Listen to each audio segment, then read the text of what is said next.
Working backwards is not just the name of the book, it's the name of one of Amazon's most core processes, which is the working backwards PRFAQ process.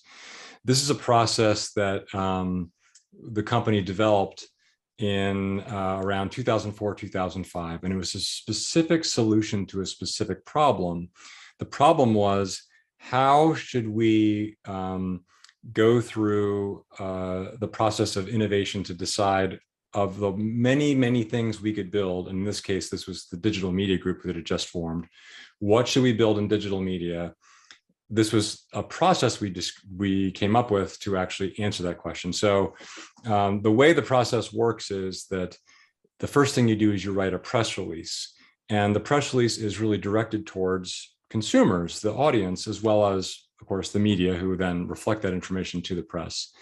And in that press release, what you're really trying to distill and clarify is, what is the customer problem that you're trying to solve, and how does your product elegantly and effectively solve that problem, and solve it in a way that's meaningful enough that the customer is actually willing to do something about it and spend money. And so you write it, so it's called working backwards because you start with the customer's needs and you work backwards from there. So once you've developed this press release and you've really defined the problem and the solution, then you handle the second part, which is the FAQ, which stands for frequently asked questions. And there are two types of FAQs. One are external and the other internal. External ones are the questions that the customers would ask you about this product. Tell me how it works. Where can I get it? How can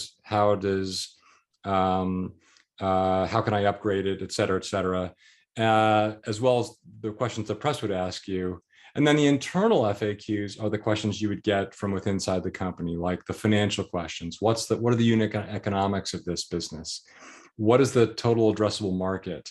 How much, what's it going to cost us to build this product and to run it on an ongoing basis? So it's a holistic end-to-end approach, but the beauty is, instead of starting where most companies start, and where frankly we started in the early days of digital media, where Jeff would say, okay, come in and tell me what are your proposals for digital music and ebooks? And my boss, Steve Kessel, and I, we did what we were trained to do in business school, which was to come up with a SWOT analysis and to look at the market forecast for the business and create a pro forma P&L, assuming ever increasing market shares.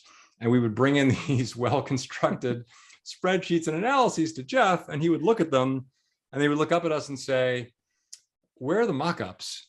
Which was his way of saying, this stuff is kind of interesting, but tell me what it's going to mean to the customer, because this doesn't describe that at all. And so this process was a way of a forcing function, a way that you cannot help but start with the customer and look at their needs and see what would be great for them. And then in the FAQ, work out, well, how can I actually bring this thing to life that makes economic sense?